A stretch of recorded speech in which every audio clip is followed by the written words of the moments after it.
Welcome back to Trinity Coffee Break. I'm so excited about this episode because I'm out of the country.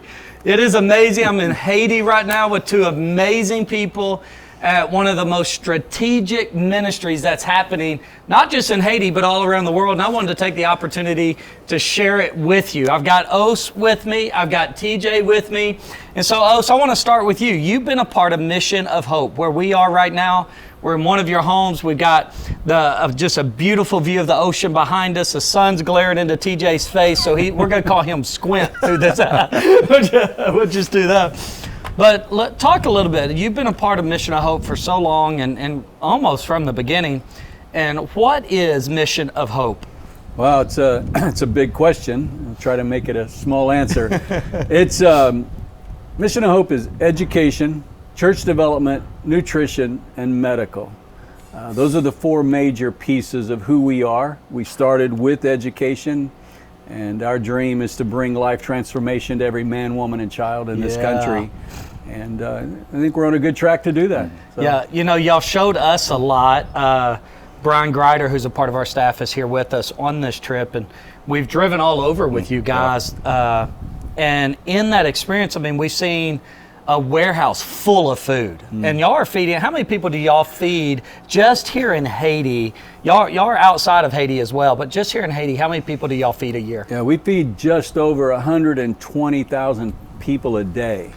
A day? A day. Did you hear that? 120,000 people a day in a place that's doesn't have all the nourishment. It's a lot more poverty stricken. Right. But you guys are literally stepping into a country saying we want to impact it from the ground up. Right. And you're doing that as well with education. I've seen your schools here, and I just want to brag on it for a moment, and correct me if I'm wrong, but we had good truck conversation, and I learned a lot. But y'all's high school has the highest graduation rate right now in Haiti. Is that right? That is correct. Yeah, we're graduating 90-something% of our 92%. High school students. Yeah, it's like 92%. Yeah. And you don't stop with that though. TJ, walk through a little bit.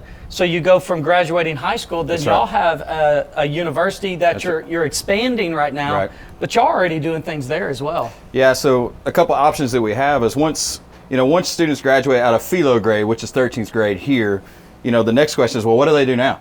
Do they just go out into the field? Do they just go into the workforce? Well, they got an education, but now they don't have a trade. So now we have a tech school. They can learn how to be a mechanic, diesel or gasoline, HVAC, electrical, welding, plumbing. But then we also have an IT lab. They do Cisco databasing, and they're Cisco certified by the time they're done. And so, they can walk out and graduate also in that with a trade. But now, because we were just given a really generous grant, we're actually going to be able to expand into creating a university platform here as well. So now, they could get even a college degree, or they could get a tech school degree. And so it really is an expansion of ministry and education, which is it's the breaker of the poverty cycle. If they have an education and they have a trade, they can get a job and they can influence the entire nation. And I love y'all's true mission. You do all this stuff, and I want them to hear a little bit more what y'all do.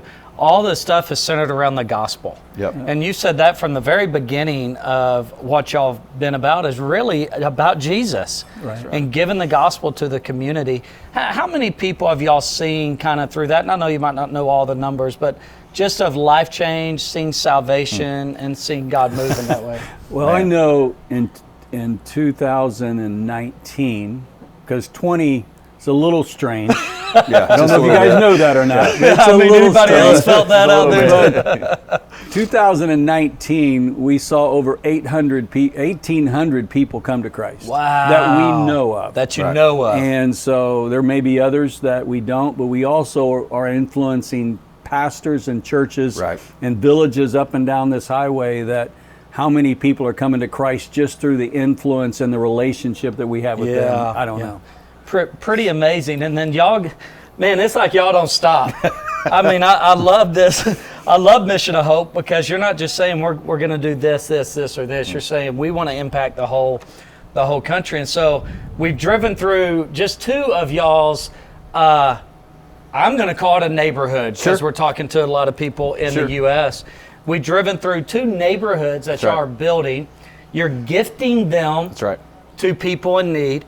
providing a house for them and really gifting them the equity with the house, I guess you could say it in that sense. So talk a little bit about that vision behind that. Yeah, so after the earthquake, there was 1 million people displaced out of Port-au-Prince and the surrounding communities, and it expanded through all these different communities and villages or neighborhoods, up and down National 1 and down the southern, finger over here of Haiti. And as they've expanded, we just saw that the need was, man, people need a place to live. Yeah. But they have no access to capital, to assets to be able to afford a home, to buy a home, to build a home. And so what we've started doing is we've started raising the funds to be able to actually build a home and give it to a family, to give them equity now. So now you talk about...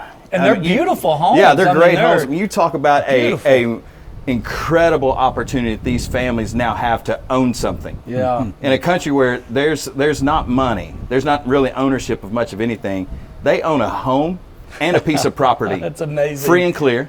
And we get influenced with the gospel on top of that. Yeah. So it's not just like we're handing a home and saying, see you later. No, we're training up pastors to be in those communities and those homes. Wow. And so we've got Levesque home that was all, they were all earthquake victims. And that's 615 homes. And then we've got the T-Tie-In community you went to. Yep, amazing. That's about 250 homes, a little bit, almost 300 homes. And we didn't even get to other places. So God is He's just utilized that as a gospel launching platform everywhere we go. And man, it's fun to watch people living in these homes. This is pretty amazing. This is the mission tangibly right in front of us. Yeah, it's so awesome. And then let me ask one more question, and then we'll wrap it up, because we're getting a little hot out here. I know Otis and I both live in Oklahoma City, and I know, it's been snowing in Oklahoma City. And I can't see, so. Oh, you can't see. That's your forehead shining. Let me wipe that off. You got all that sun. Everybody in Oklahoma City is thinking, man, I wish I had that kind of sun. Right. But why don't you just list real quick the countries that you are serving in right now? Yeah, we've been in Haiti for 21 years. 2 years ago, we moved over to the Dominican Republic. It was a natural flow for us with the political unrest in Haiti, and because there's a strong Haitian population. And then just this past year, we had a ministry handed to us in Guatemala. And so without full intent over the years to move to other countries, God opened doors that we just had to walk through. Yeah, it's pretty amazing. And it's been amazing. And I'm excited I want to see this happen in those other countries. Yeah. Because I've watched over the last 20 years what God has done in a country like Haiti. He can do that anywhere. And He can do that in Yukon and Mustang as well. That's right. So, that's right. Yeah. That's exactly right. And we also have our floating campus, our True North. That when Hurricane Dorian hit the Bahamas, we were able to deploy it to the Ivory Coast Island to help with logistics and supply, and had teams it's literally a big ship. It's literally a 125-foot ship that can sleep. We say 50. It's really 30, comfortably. Yes. But I mean, it's a floating campus for us. Wow. And so we can respond to disasters as needed as well.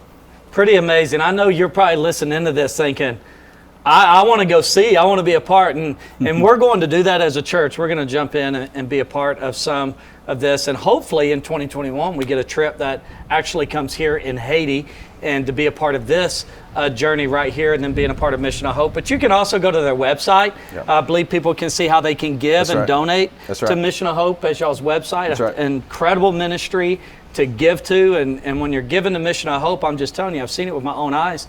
You're giving to the mission of the gospel, and they're using it to make an impact all over the community, and it's amazing when you get to lay your eyes on that and just see the truth of it. And so just know you can do that at Mission of Hope's website. And then also through our church, we're going to be a part of some things with Mission of Hope and coming and serving. And some of you, matter of fact, I would say this. I told Otis the other day to some of you, we just need everybody to buy a passport, right? Yeah, exactly. Everybody needs a passport. That's right. Go ahead, go get your passport right now, it. because we're going to get ready to go. Thanks for being a part. Man, grateful for y'all. Yeah, thank you. We're committed to pray Thanks for for being you. here. You guys commit to pray for them. Thank you. And honored to be sitting here with you guys and all that, how the Lord's using y'all. So thanks for being a absolutely. part of today. Thanks for watching Trinity Coffee Break.